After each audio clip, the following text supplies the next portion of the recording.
Hello everybody, we're here today with Debbie Goosic Lane. Debbie is a member of the family, the Goosic Performance, Speed Equipment Total Performance family. Debbie's one of the siblings of one of the greatest group of racers I know, or performance guys, and she has a lot of history around racing and in the family business as well, which is very important because the family business did a lot of the important things for the valley to help them bring them along in the racing industry. So, Debbie Lane, you're an Arizona drag racing legend. Well, thank you. Did you ever think you would achieve such heights? No, I didn't, and I'm really proud to have. Thank you. You and your family have some great stories and a great history in our valley. Your love for racing. You were the sister. You were the one that kind of like was over there, but I always thought more observant than most people gave you credit for, and you really knew what was going on, and you had a voice, an opinion that you helped share with the family business. So you were born here in Phoenix? Yes. And you went to Camelback High School? Camelback High School. And what do you remember about Camelback? I had a good time there, but it was rather cliquish. It was kind of a probably middle to upper income area, and so there was a variety of people there, but mostly like a lot of people, because I went to the same grade school all 8 years, and a lot of people from that grade school, we all went to the same high school. So you matriculated with the same group of people. Right. So in high school, what were your interests? What did you? It was like, I can't wait to get out of here, or was there anything you did that you enjoyed about high school? There were things I enjoyed. I wasn't good at it, but I did a lot of art classes. I enjoyed doing archery, doing track, softball, a lot of sports. And I would take like a foreign language class once in a while. I wasn't very good at that either, so. But you experienced school. Right. You did. So during school, of course, a lot of guys in the auto shop there. A lot of guys had cars in the parking lot, and there were some of them who were decal queens, and some were some really fast, quick cars. But how long did it take for people to realize that you were that Goosic of the Goosic family, and what was that like? I think most of them, knew my brothers, because my younger brother Tom and I were basically at the high school at the same time. Jim and Bill had left just prior to Tom and I getting there. So I think a lot of them, really, they didn't talk to me that much, but I'm sure they talked, my brothers knew them and stuff. So they didn't always come and say, hey, can you help me out with a discount on this? Yeah. I need a set of headers for my Camaro. No, I don't remember that happening. No, I don't remember that, but they did know it. And I'm sure, yeah, so by the name. On weekends, how involved were you going to the races? At that time, I wasn't involved. Racing wasn't my thing, until probably after I got out of high school. And then I remember my oldest brother Bill racing down in Tucson, and I had moved out and had a roommate, and instead of going and hanging out and doing things with my roommate and my other friends, I started, hitching a ride with somebody, to go down to Tucson to hang out. So you go down with Bill? Mm-hmm. So what were your stories? We had fun. Was he nice for you on the hitching the ride? Because when I hitched a ride with him, he used to make me sit in the back of the pickup truck. No, I don't think he made me do that, but yeah, and plus I have my own car and stuff too, so I could, just go down there and meet them and stuff and hang out down at the races. So you really started enjoying the racing or being there and after high school? Basically, yes. And at the same time, you're working in the family business. Right. And so you'd see some of these people in the shop, and then you'd see them at the track, and kind of brought together. Yeah. What kind of cars did you like to watch? I liked to watch the faster cars. I don't really remember what class they were, if it was the super comp cars at that time. And I did like the funny cars and stuff. But just going down for the weekend, say to Tucson, you didn't have that many of the faster or pro cars. Have you ever made it past on a drag strip driving a car? No, I have not. Why Never. haven't we done that yet? Well, I always wanted to, but I wasn't the star of the family. My husband was. Well, it's not too late. We're gonna make sure that happens. Oh, that would be awesome. Yes, it should happen. That would But be you awesome. were there watching and you had the passion for it. I did. I loved it. Everything I loud, loved everything. Yeah, I loved the environment. I loved, it didn't bother me that my husband Chris Lane drove funny cars and drove fast. I actually, because I grew up around racing and knew really how I felt it was safe. It was safer than what he did for a living, which was being an iron worker. And I was like, yeah. You mean like walking up high with iron? On a beam, like, a foot wide or whatever they are. So drag racing looked pretty safe compared It to did. the Wow. Yes, You it felt good did. about the Yes. when you would go out to the races, and you sometimes take some friends out there. Did you have any friends that went? They got it, or did most of them? If you took somebody out, they kind of said, "Oh, that was nice." Actually, most of the people that I knew out at the races were racers, and so, like when Chris was driving for Ron Sutherland, the Desert Rat, we did a lot of match racing in the early days, like the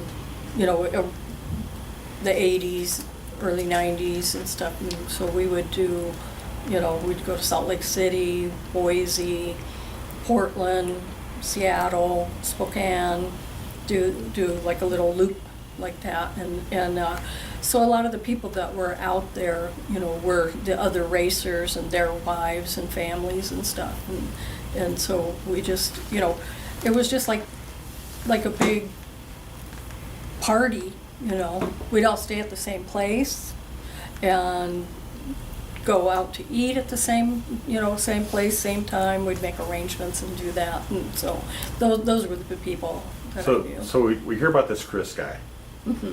And you knew Chris Lane for a long time. I did, yes. Before you became Before we Mrs. got Lane. married, yes. Yeah. Uh-huh. And what would you? He was an amazing guy. He was one of those guys I thought so. along the lines of a Johnny West or Mark Niver that could build it, make it, right. drive it. Mm-hmm. Very talented person. What caught your attention of this guy? I don't know. I like you said, I knew him for a long time, and I was working at my dad's shop. It was the 1661 East Indian School shop, and he and Joe McKee. No, I'm sorry, not Joe McKee. Joe Pierce. Joe Pierce. Sorry, Okay.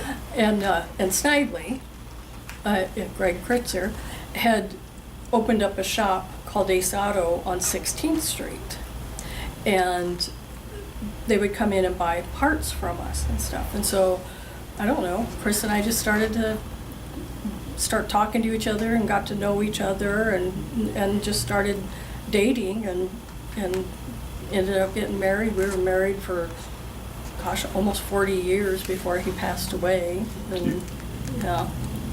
You're a member of the Arizona Drag Racing Hall of Fame. Definitely deserve it. Yes. Deserve some of it. Yes. You have a son. Yes. You have.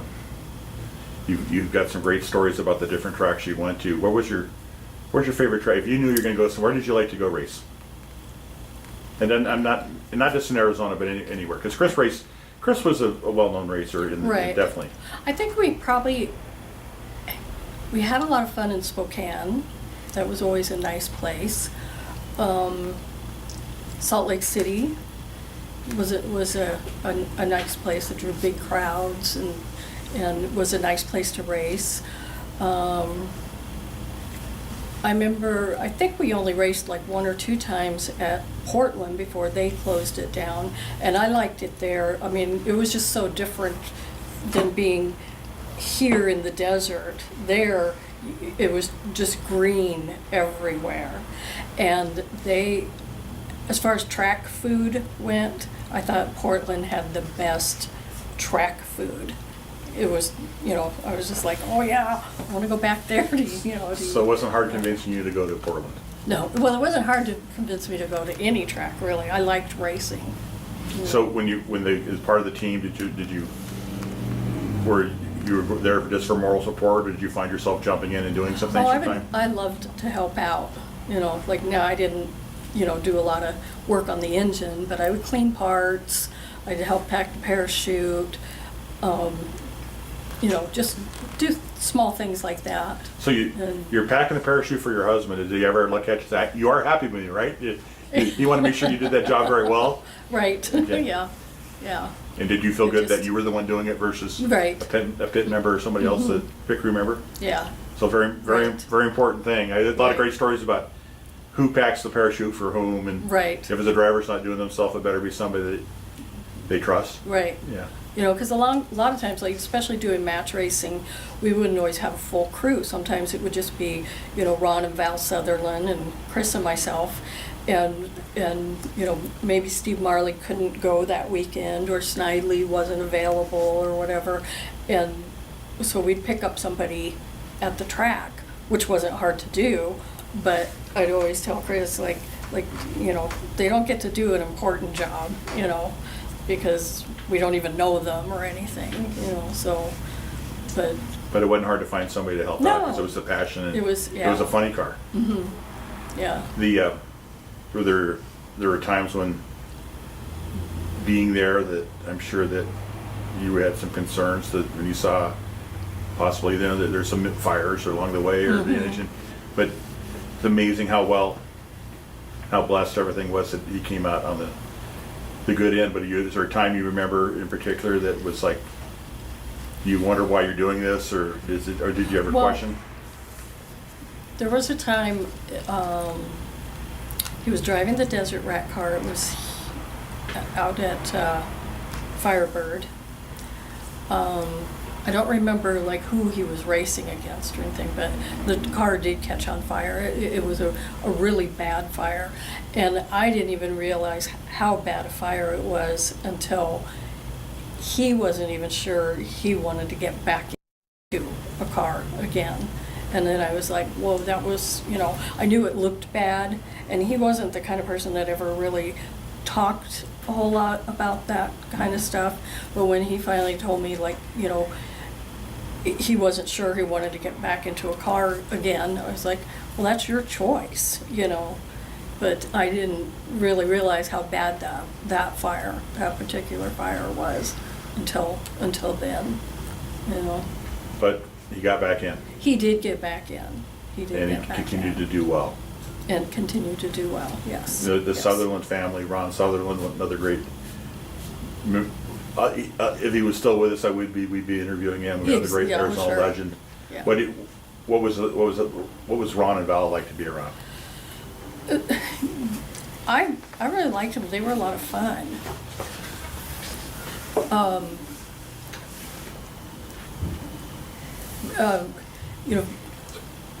We all got along real well, and I always liked it when Val could make it to the races. She has a very I don't know how to really describe her sense of humor, but her and Chris pretty much had kind of the same sense of humor, and they got along really, really well. Ron was a goofy person. He could make you laugh. He could make you feel at ease and stuff, and sometimes you're just like, okay, enough with the goofiness, It's time to settle down, and How long did you race with the Sutherlands? I believe we started in 1985, and Chris had raced with Ron many years before that, but in 1985, Chris and I started racing with them, and I believe we raced until 91 with them. Yeah. And I mean, we did a lot of really neat things, like you know, we did some AHRA races and a lot of NHRA races, a lot of match racing. I loved the match racing. I liked the bigger races too, you know, but I liked the match racing the best, I think, you know, because you just, like I said, like, you know, we became friends with Gary Densham and his wife Joanne, the Flournoy family, Ray and Shirley Strasser, you know, the Epperly boys, Henry Harrison, Amos Satterley, you know, I liked, Chris drove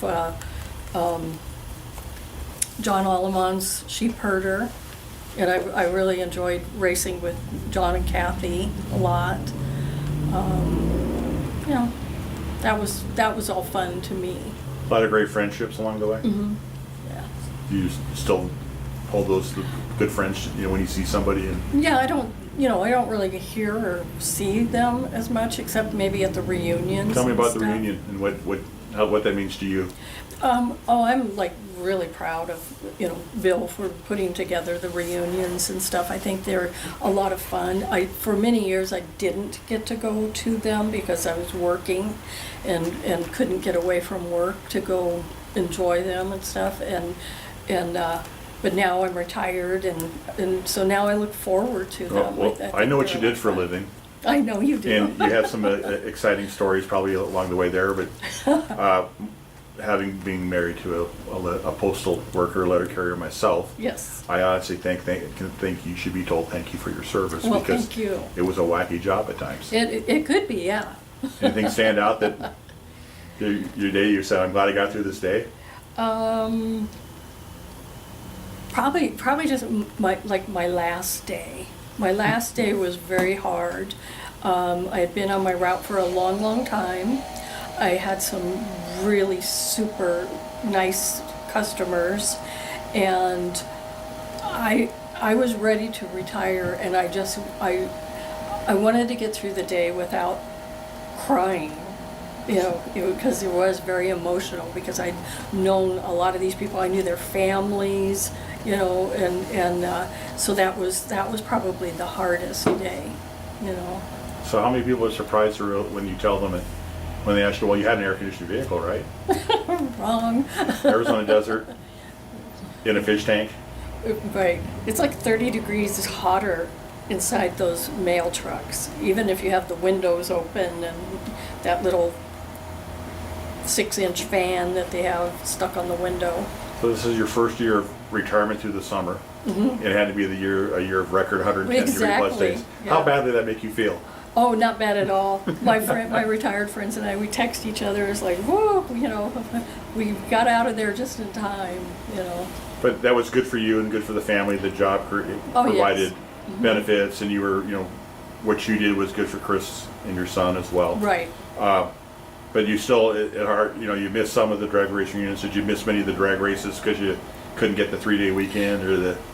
No, because I wasn't working for the post office when Okay. we were racing. Okay. I started working at the post office like in '92. Yeah, okay. So we were done racing. Yeah. Yeah. Well, so you know that's awesome. So, does your son have an interest in racing, or what's his? You know, he has an interest in mechanical things. His thing right now is restoring military vehicles. I don't know what the They're big? name. They're huge. They're huge. I stand next to the tire, and it's like I'm just a little taller than the tires So, on them. Matt, Yes, or you Matt. call him Matt or Matthew? I call him Matthew. Everybody else Does calls he have a him middle Matt. name when he's in trouble? Brian. Okay, he never wants to hear that, right? You know what? He's a very good man. I couldn't be more proud as a mom. He has just like he's never gotten into trouble. You know, he's just a very, very, very good man. You and Chris should be very proud of him. I Yes. remember he came, he showed us the HRA ring that Chris had won. Yes. And he was so proud of that. Yes. I mean, big time proud. I Yeah. mean, he's proud of his family, and that's really an awesome story to tell. He's a great kid, and you should be very, very proud of that. Thank you. The days of working in the speed shop, do you remember, is there any day that you think you liked about it more than others, or was it any customers You know, that sound? I liked it because I liked, cars, and I was learning all, about the different parts, and the different people that would come in. There was a lot of racer people that would come in, some of them I remember, some of them I don't, but it was fun. It was, like you were talking with my mom earlier and talking about the store, the way the store was all set up, and it was more like you could just come in and go shopping. You could walk up and down the aisles and, shop for what you wanted, and, the really hardcore stuff, I think you had to order over the counter, but all the regular normal things, Plus I worked with my dad. My dad had, not only did he have the speed shops, he had warehouses. I think he had 2 warehouses, one in Tucson and one here in Phoenix, and I worked at the Phoenix one for a while, and I can't remember who worked there. I don't remember if it was Jerry Olsred. You Remember worked Jerry? there. Joe McKee worked for you for a short while, didn't he? I think so. I Yeah. kind of don't. That had to be Yeah. real early, and I don't Vince really Thomas? remember that. I remember Vince Thomas. Yeah, So you enjoyed the family business, though? I did, and I really kind of was a little put off because all my brothers got their own shops and I didn't. But, oh it's well, just- that's how it. That yeah, was well- the times. Well, maybe everybody was afraid that you'd outdo them. That must have been it. So I remember she had some. What was your first car you bought? The first car I bought, I don't remember what year it was, but it was an orange Nova that had black and white, what I call houndstooth print seats, and that was my first car. I bought it at Madison Chevrolet. That was my first car. That was kind of your signature first car. People would see that because the orange was Yeah. like.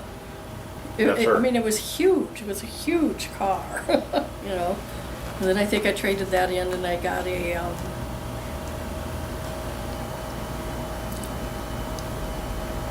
I bought a Camaro, and used to hang around, go pick up my friends, and like we'd meet you and Tom, different places, and we'd all hang out together, and I'd have my Camaro. And then I traded my Camaro in for a 94 Porsche. What was that? Was it a 928. 924, I 924. think. Yeah, 924. And so we would, like, Jim Clifford, Tom, me, you, Kimbo sometimes would, pile into it and drive over to Orange County, go to the races. We'd get there like right when they were opening up in the morning, and be at the racetrack all day, and then we'd all drive home, the next day.